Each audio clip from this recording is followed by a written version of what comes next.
След смъртта на Кубрат, петимата му синове не се разпръсват хаотично.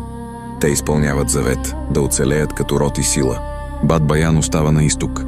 Приема хазарски натиск, но не от слабост, а за да пази гърба на брат си Аспарух, но Котрак има различна роля.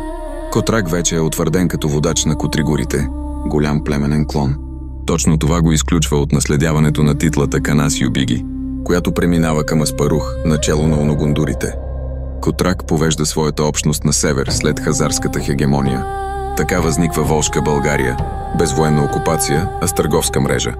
Тя се развива бързо, контролирайки пътища с кожи, роби, желязо и най-важното – бойни коне. Волжка България става икономически център. Според степната традиция, родовете се подпомагат във война. Така логично е Котрак да е подпомагал брат си Аспарух, който в този период изгражда държава, воюва и се нуждае от финанси.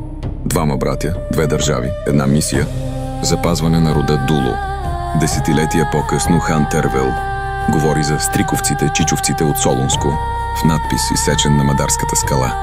Надписът е доказателство, че връзката на рода Дуло не е загубена.